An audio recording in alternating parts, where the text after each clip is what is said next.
Social insertion versus political entryism. 1. Terminologically, in English at least, the especifismo concept of social insertion may seem to refer to a similar practice as entryism. However, within the framing of a particular strategy and clear objectives, there is a theoretical difference. Social insertion is distinct in its conception, implementation, and aims. But these differences are difficult to understand superficially, necessitating a didactic exposition of the organizational theory and strategy of especifismo. 2. In especifismo, the social work refers to the struggle for influence in social movements and mass organizations, and social insertion refers to a certain degree of acceptance of revolutionary values and practices by these movements and organizations. When a space is unwelcoming to rank-and-file decision-making or organized direct action, the political organization does social work to introduce and familiarize the participants to these methods. And when an effective number of these participants want to defend their own collective interests against reaction, co-optation, and bureaucratic leadership, the political organization has social insertion. 3.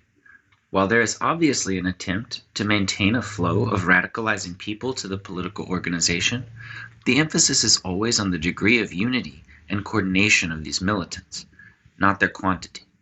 It is the popular organization that must grow its numbers, because the goal of social transformation is not attainable through winning political positions, growing a party, or splitting pluralistic spaces ideologically.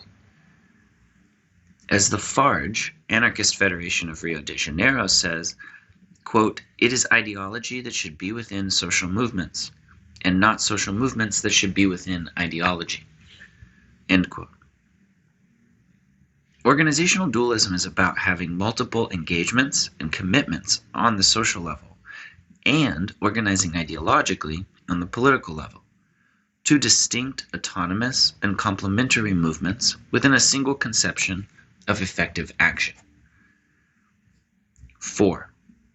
The difference between entryism and social insertion is made more complicated by the mistranslation of dualismo organizativo as dual organizationalism, a term closely resembling dual carding, something which could be seen as a kind of entryism practiced by some anarcho-syndicalists, where members of a revolutionary union are also members of trade unions, usually clandestinely. When translating into English, it is a mistake to switch the grammatical function of words in a precise term, because it can lead to bias. The modifier dual implies something that is doubled or split, and when applied to the substantive organizationalism, it can be read literally, not theoretically, to mean either two branches of a single organizational practice or one form of organization that is practiced in two places. This is made more confusing by the literal meaning of the word dual in the phrase dual power, leading some Anglophones to have a false sense of consistency of thought, which is actually the result of mistranslation. By contrast, the substantive dualism refers to the condition of two things which are distinct but still exist within the same conception. So the modifier organizational refers to the kind of conception that can theoretically connect and practically distinguish two persistently present facets. So, in the theory of especifismo, organizational dualism situates all possible manifestations of struggle against the ruling class on a single plane, so that they can be understood in relation to each other, and as being the result of two fundamental organizational characteristics. 1, popular movement, and 2, political movement, which in practice takes the form of social insertion and political organization, respectively. By conceiving of a single field of action, organizational dualism allows the political organization to incorporate all kinds of new information and continue to shape itself and direct its actions in relevant ways regarding long-term objectives. This is not the same as a theory that, from a strictly political perspective, conceives of two dual possibilities, constantly raising the question, is this an example of insertion or organization? It's also different from a theory that conceives of social insertion and political organization as their own distinct fields of action, like a fork in the road splitting the paths of revolutionary work, resulting inevitably in reformist movements on the social level and sectarianism on the political level. Because organizational dualism does not assume an organizational perspective that is outside of this singular field of action, it considers political analysis itself to be a form of action. There is no neutral, mediating, removed perspective from which to produce political understanding. So, in developing political analysis, the political organization must recognize its own position as an already existing condition, meaning the anarchist revolutionary project must be a kind of movement. 5. Organizational dualism is a theoretical method of understanding revolutionary action on two distinct axes, and should not be reduced to a simple ideological position that opposes anti-organizationalism, as might be implied by the incorrect use of the substantive organizationalism. The political organization is distinctly developing a different perspective to that of the popular organization, because it is part of an ideological movement, anarchism, as opposed to a social movement, class struggle. These movements are both part of the same shared context, and therefore should inform each other's actions. Following from this, it is anarchism that should be within the class struggle, and not the class struggle that should be within anarchism. This requires social insertion, a political practice that maintains a connection between anarchist ideology on the political level and pluralistic movements on the social level. 6. As Juan Carlos Mechoso said when speaking to the OAC, Anarchist Organization of Cordoba, quote, "The political organization is a driving motor of the popular movement, never a glorified vanguard in itself. The political organization must include diverse opinions that understand the revolution as a process, during which we develop new practices and new relationships between various parts. The political organization should be rigorous in its analysis, knowing in detail where to introduce its fundamental ideas, the dynamics that generate its actions, and the rhythm of change in its relations. The social insertion supported by the political organization aims to develop a popular power that will emerge as a movement of rupture with the current system." End quote. 7.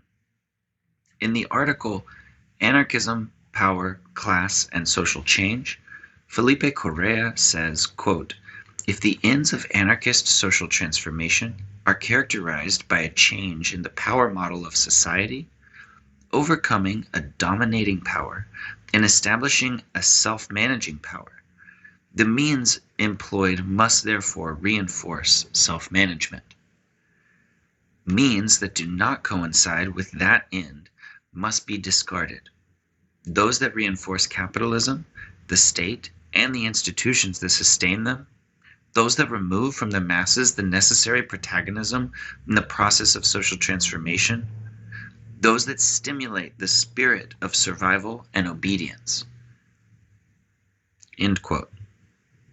Popular protagonism is not about personal or political opportunism, and social insertion is not a branding exercise for a party or sect. Popular protagonism is not a series of individualistic efforts.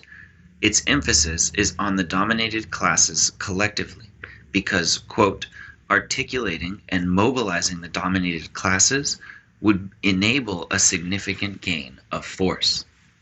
End quote. To this end, social insertion must be attentive to and respectful of plurality in two ways. 1. The plurality of ideologies and motivations in a particular struggle.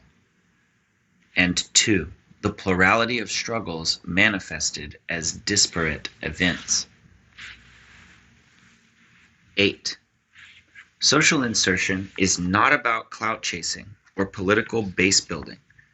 The strategy is oriented around the dominated classes themselves as the revolutionary subjects, pitting popular protagonism against ruling class antagonism, insisting on class independence as a defense against co-optation by capitalist interests, vanguard parties, and charismatic leaders.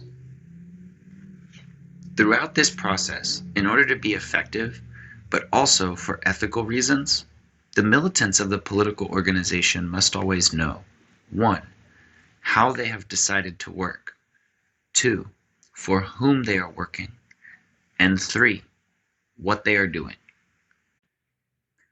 This mutuality in struggle and respect for the varied demands of different spaces is the social aspect modifying the substantive insertion, implying the possibility of an alternative political insertion that would emphasize a unidirectional movement of influence from the political to the social, making the political level the only real place for self-management and protagonism.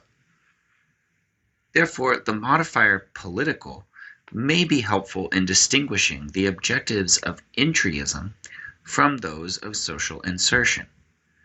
Political entryism has political objectives and political motivations because it is a practice of political protagonism for the purpose of building political power.